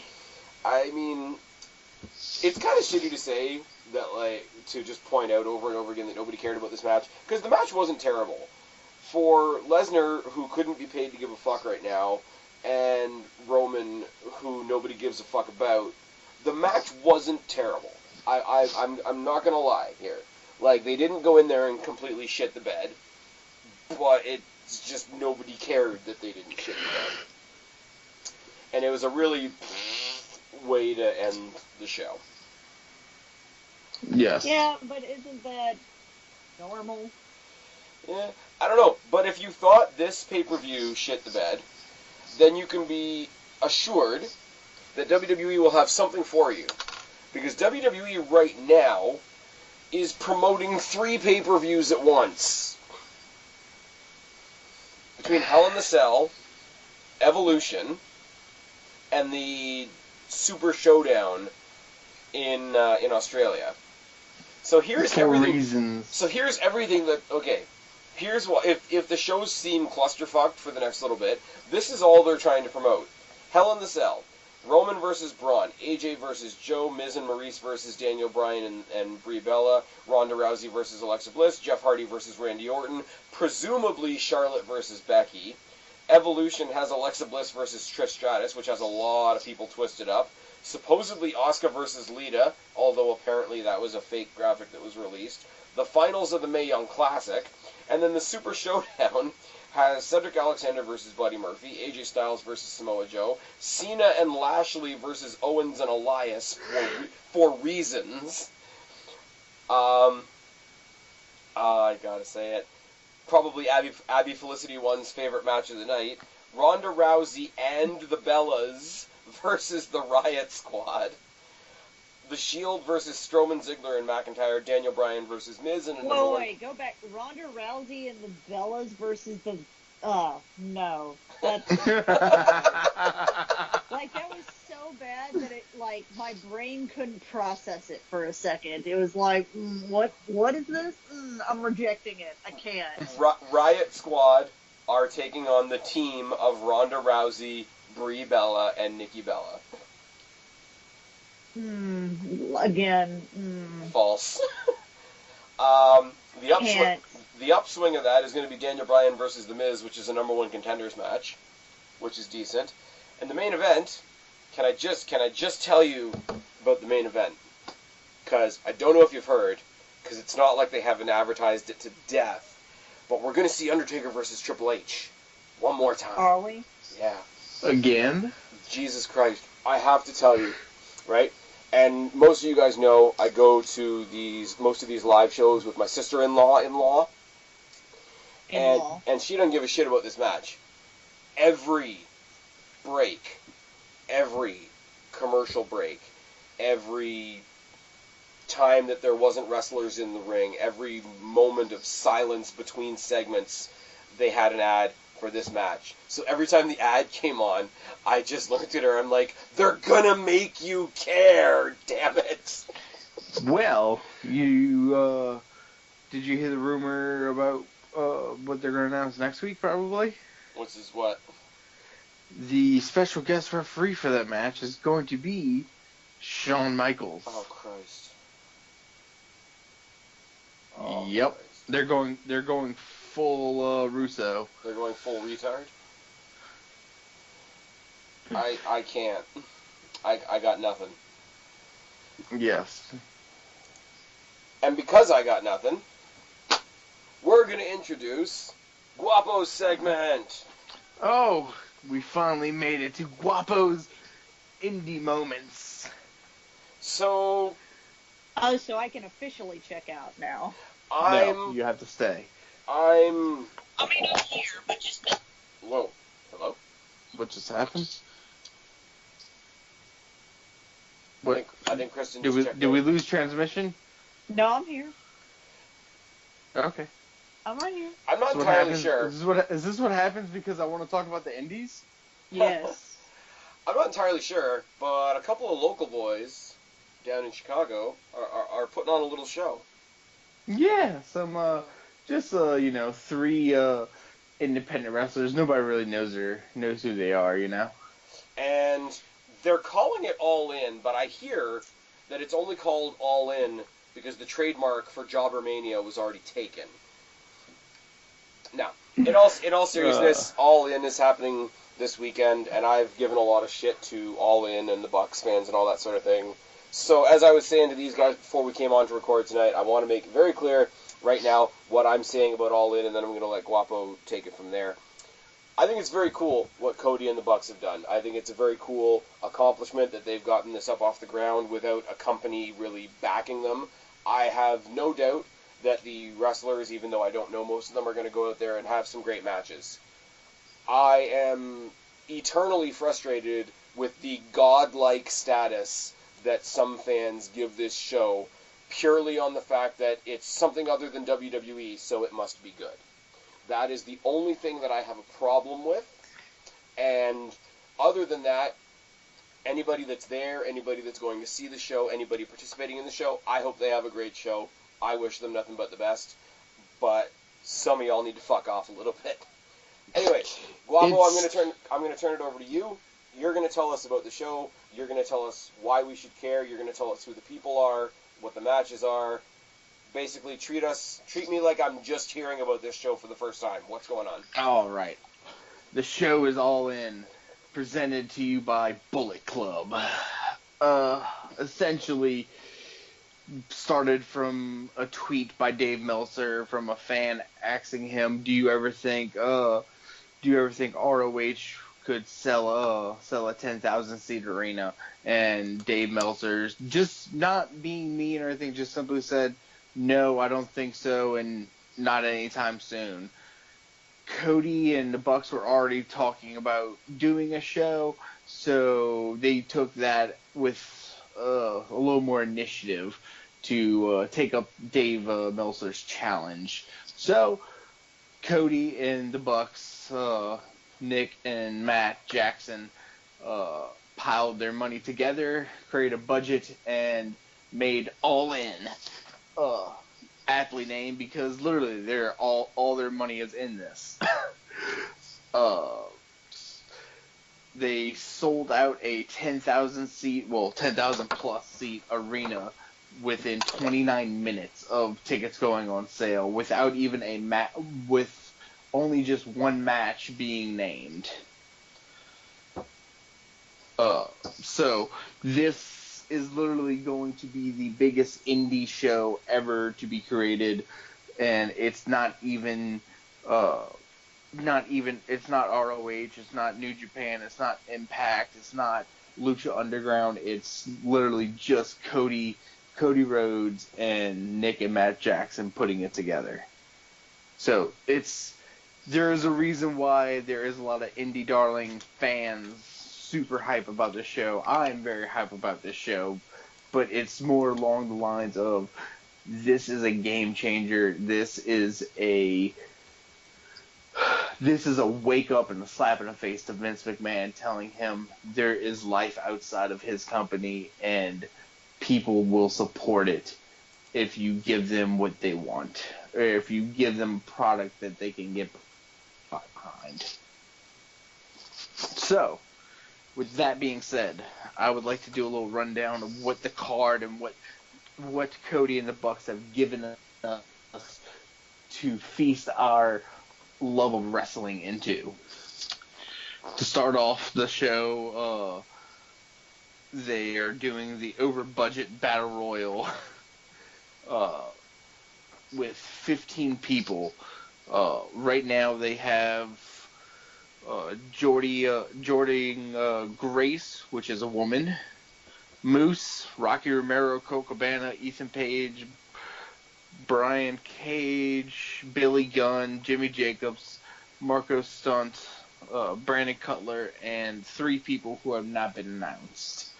There's many speculations. Are there speculations on who the other 3 people are? Yes. The 3 slots, one we think is going to be Flip Gordon, because that's who the Young Bucks and Cody have been kind of teasing, not getting a spot in All In. Who is that? On their Flip Gordon, he's in ROH. Okay. He's a ROH wrestler. He is. I know you don't watch Being the Elite at all because you don't really like the Bucks that much. However, the show that the Bucks put out every Monday is really fucking funny and something that you could tell that they just do because they're having fun and they get a little kick out of it, making stories on YouTube.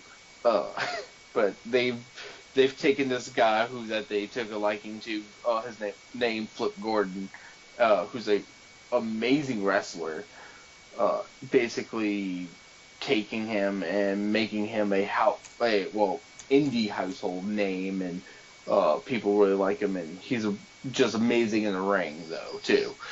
But he's the running gag is Flip can't get booked into All In because you need 3 yeses, 1 from Cody and 2 from the Bucks, and the Bucks are yes, but Cody's just like no. But I think he's going to end up being over budget Battle Royal, because the winner of the Battle Royal gets to face Jay Lethal later in the night for a shot at the ROH title. Okay. The other 2 slots, rumors are different people. My 2 favorite rumors, of course, is Austin Aries and Neville, or for indie name Pac. I think for a show like this, like I say, me being the outsider, not really knowing much about it, but like you've said, people seem to sort of be coming out of the woodwork, coming from everywhere.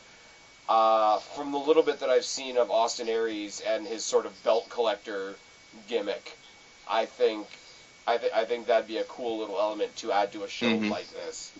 Yes, absolutely. Because you bring in Austin Aries, you're bringing in like 7 champions. Yes, especially with him being the. I think he's supposed to get a shot at the ROH TV title, I think, already, or maybe he already got it. I don't remember. I'm honest. I haven't been caught up on ROH in a little while, so that's one of the ones I have to catch up on.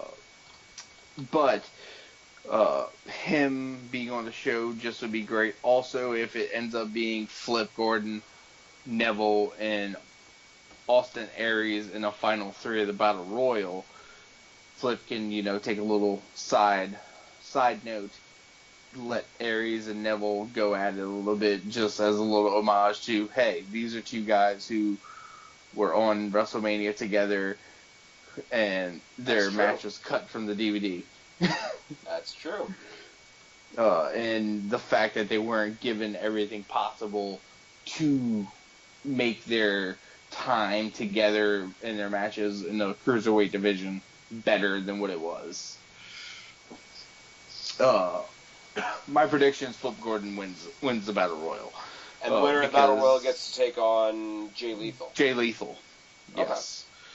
Okay. Also, we get the Briscoes against Frankie Kazarian and Scorpio Sky. They are 2/3 of SCU.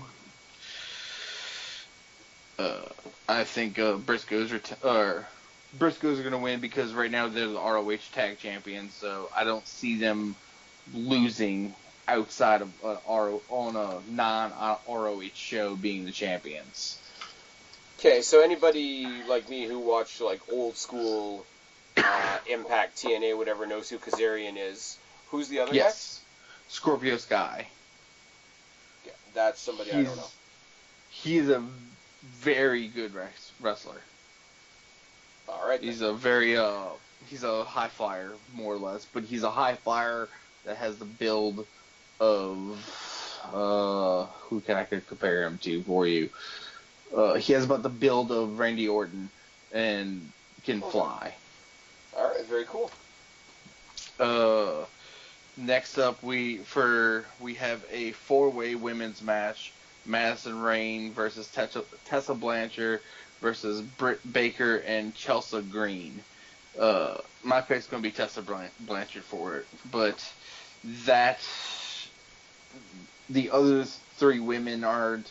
They're bigger ROH names and outside of random indies and stuff like that. They're all of those women are very good in their own right, though.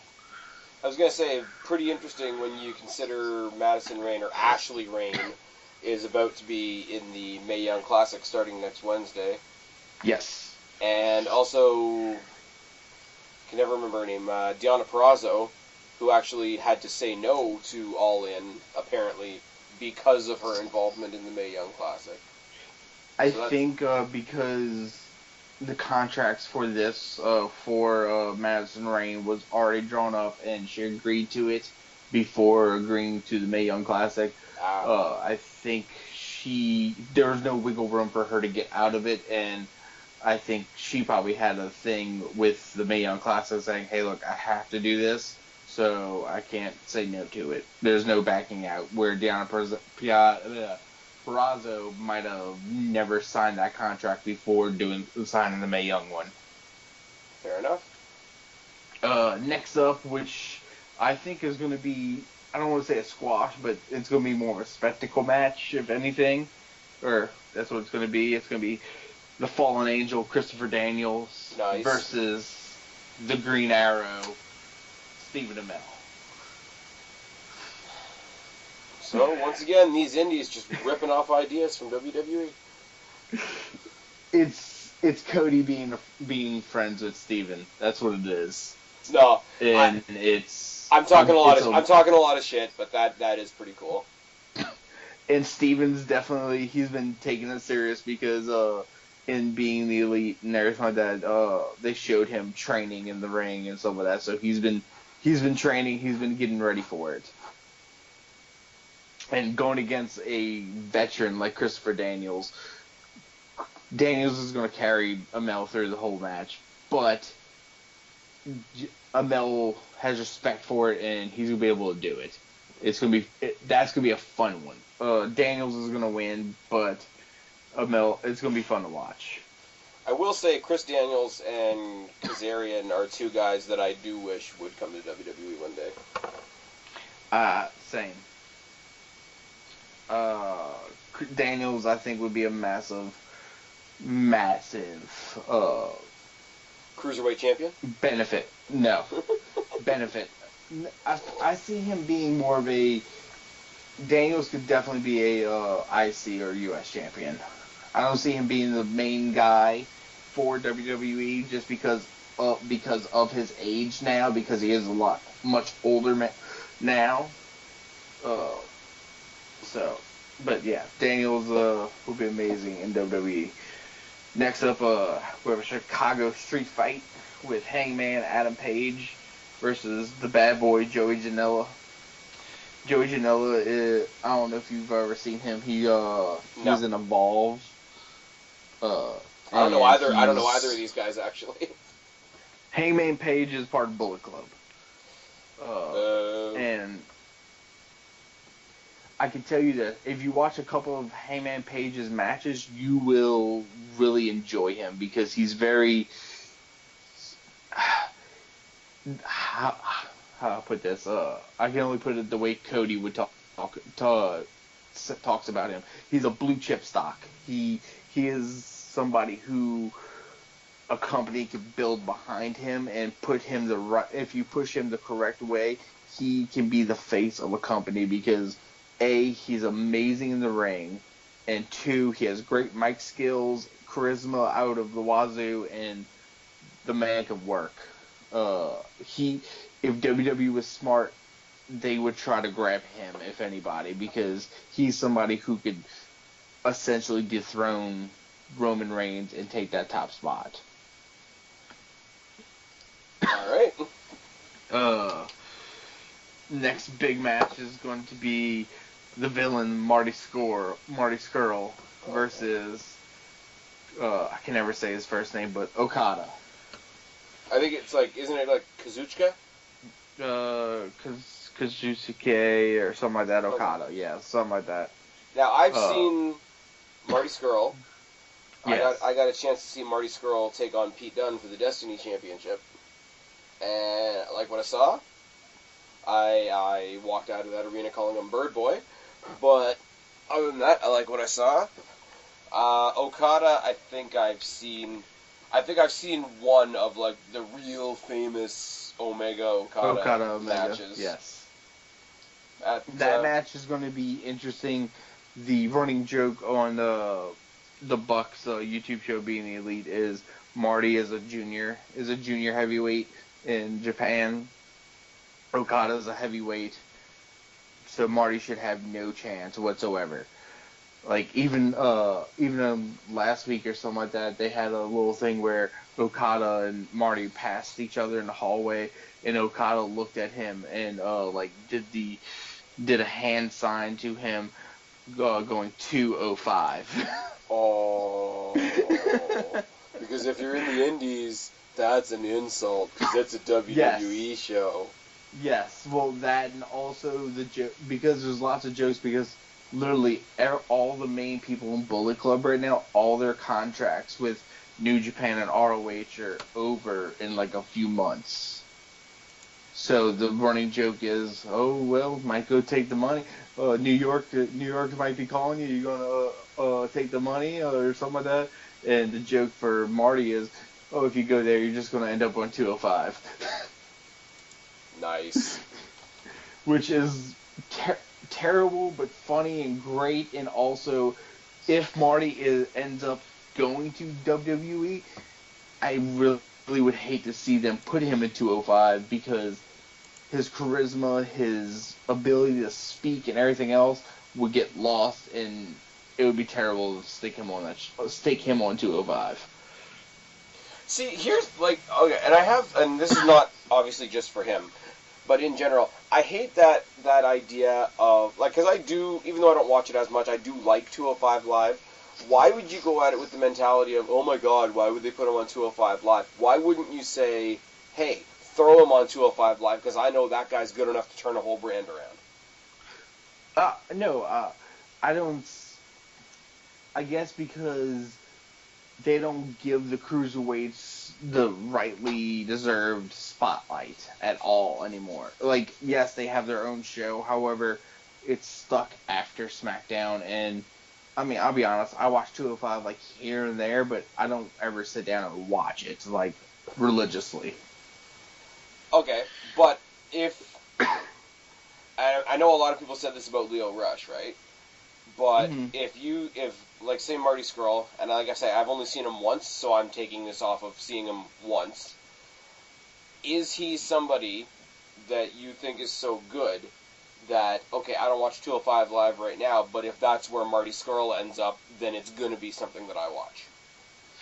Like, I literally started watching TNA because Jeff Hardy went there. And I thought, you know what, I don't know who else is there, but if that's where he is, I'm going to at least give it a shot. Yeah, probably. If they said Marty Scurll is going to be in 205, I'd probably watch 205 then. There you go. With that being said, Okada wins. There's no reason for them to have a heavyweight lose to a junior heavyweight. So Okada wins LOL. Okada wins LOL, and it's gonna be fun. That match is gonna be more or less just fun for everybody. Okay. Next up, ROH World Championship match: Jay Lethal versus winner budget battle royal. If it ends up being Jay Lethal versus Flip Gordon, Jay Lethal retains. Running joke with Jay Lethal on being the Elite is he whenever he hurt his neck a couple months back, he tweaked something, and anytime like he hit something in his shoulder, he switches persona from himself, Jay Lethal, to the Black Machismo. Oh, Christ. And it's fucking great. And this past week, they saw Jay Lethal. He said, "Oh, I'm fine. I got whatever the issue was fixed and stuff like that. I'm fine." And then he like spaces off, and he sees Black Machismo like behind him in a mirror. He's like, "At All In, it's gonna be me out there." It's fucking great, and if it's Black Machismo out there and All In, people are gonna go crazy, and it's gonna be great. Jay Lethal wins, LOL. And next up, the newly revived NWA World Heavyweight Championship. Nick Aldis, the champion, versus Cody Rhodes. Now, I'm not sure how much you know about the NWA Spaz, but not very much. I know Billy Corgan's trying to revamp it in some way. Billy Corgan, he has revamped it, so it's a weekly show again. They put it on YouTube and everything. Okay. Nick Aldis is Magnus. Magnus, yes. I was gonna say Mr. Mickey James. He is the current champion, and NWA is also one of the companies that Dusty used to work for back in the day, and Dusty was a former NWA champion and everything. So NWA title used to be defended in TNA. Correct. Yeah. So Cody is facing Nick Aldis for the championship. I think Cody is going to win it. Nice. To cement himself and carry on his family name with it. That match is going to be fun. And in the semi-main, we have Kenny Omega versus Pentagon Jr. Okay, I'm going to go with, once again, Pentagon Jr. is somebody I've seen all of once. And yes. It was in a street fight scenario, so I don't know how he is as an actual wrestler. Pentagon Jr. is he's a older, I don't want to say older veteran. I mean, the man's probably in his late 30s, but he's been doing this for quite a while. He's a very, very good technician inside the ring. Okay. He's very old school lucha style. I was gonna say he comes off to me like big luchador. Yes, very, very lots of roles, lots of like technical lucha stuff. Lucha but he's pins. very, very basically. Trust me, I know. And Kenny Omega's done some stuff. Yes, Kenny Omega is fucking amazing, and I think Kenny's gonna win it. They're not gonna let the IWGP Heavyweight Champion lose to a person from TNA. I was gonna say, there's New Japan is so great they needed 2 Canadians to come and save their 2 big titles. However, there is rumors right now floating around that WWE is trying to get Pentagon to sign with them. Yeah, and somebody else. Phoenix. Ha! Which, speaking of, the rumored main event, which I'm pretty sure it's going to be the main event, is the Young Bucks and 6-man tag Young Bucks and Kota Ibushi versus Rey Mysterio, Bandito, and Phoenix. Now, Phoenix is, from what I know, he's Pentagon Jr.'s partner. Huh? He's Pentagon Jr.'s partner, typically. Yes. Is that the deal? Okay. Yes. And Rey Mysterio and some other guy in a mask. are taking on the Bucks. Bandito. I have never seen Bandito before wrestle, so he's new to me. All right. But yeah, taking on the Bucks and Kota Ibushi. So Okay. that I'm 95% sure this match is gonna be about like 85% spots and the rest just ridiculous shit. Yeah.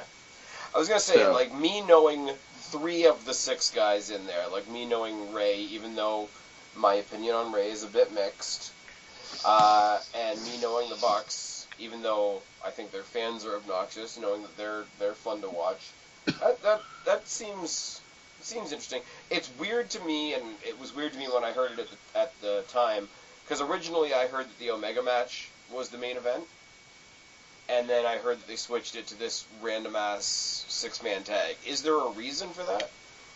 No, Kenny requested he did not want to be the main event just because he didn't want to be the main event to where he's the main draw of the show.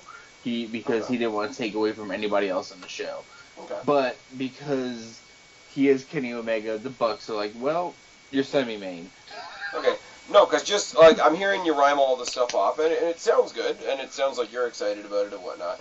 Yes. To me, it sounds like, we said before, like, the show isn't happening under any particular banner, like, no one company is running it.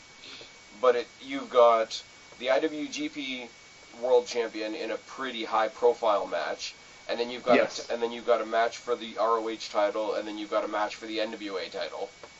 And none of those 3 big champions are the main event. Correct. The thing is, this show isn't, because it's not sanctioned under ROH or any like affiliated like actual promotion.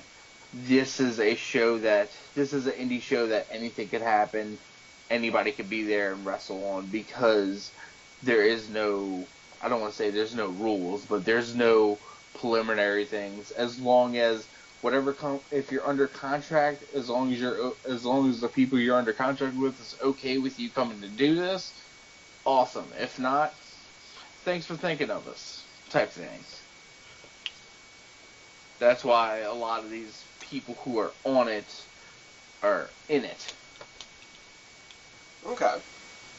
So that is Guapo's preview of All In. It's going to be fun. Barely. Hey, Kristen's still awake. She's alive. I was alive the whole time. I just, I told you guys I was checking out. Okay, fair. And there I went. Guapo's obviously watching the show. You want to hear Yes. the biggest nerd thing that I'm doing is I am fixing my D&D character during all of that. There you go. So you're in the name of Luke Gallows. Nerd. All right. Yeah, shut up, gnome bard. So Guapo's watching All In. I'll probably skim through it at some point when it hits the internet. Kristen, are you watching All In? I'll probably take a gander at it. I probably should. If you want, I can, because after you buy it off of the Fight TV app, you can watch it as many times afterwards. Nice. I can always send you my login so you can watch it Sunday. Okay, cool. So Sounds good to me. If I see it, and if it piques my interest, we may or may not talk a little bit about it again in some sort of very loose ass review. But we'll see as we go. Put it down if anybody is still listening to us at this point. Put it down in the box below if you'd like to hear that. Spaz's totally uneducated take on All In. Yes. Tell us in the box below. Are you all in? We have spoken a lot. Yes. Yes. We came here just to bullshit a little bit, and it's 2 hours later. Yeah, it is. So much that Kristen checked out. Yep. All right, time to wrap it up. I can speak, I swear. Tell them where to find you guys. You can find me at Guapo_504 on the Twitter. And tomorrow during All In, I probably will be tweeting. Maybe not. I don't know. I come and go as I please. Okay, don't tag me because I'm not going to be watching it on the night. I'll tag you. Kristen, tell them where to find you. You can find me on Twitter, Black Cat Feline. You can find me on Instagram, Black Cat Feline as well. And if you're still listening, do me a favor. Hit up at AbbyFelicity1. Send her your favorite Alexa Bliss memes and gifs. And then come find me. I'm Spaz Phoenix on pretty much everything except Twitter, where I'm Spaz Phoenix 1 because Twitter hated me about a year ago. Anyways, I have one more shameless plug. Oh. Just one more. I recently purchased. I recently adopted a corgi. So follow her Instagram. It's at two buns. It's at two. People, you made your corgi an Instagram. She is adorable, and it's also for my two bunnies. 2 buns and a corgi on Instagram. Go follow it. Jesus, we're done. I've been Spaz, he's been Guapo, she's been Kristen. We are your YWC reality check. Subscribe up there, talk down there, start a conversation, keep all of these conversations going. Don't be a stranger. I'll talk to each and every last one of you later, but for right now, me, Kristen, and this wingnut are tagging out. Adios, amigos.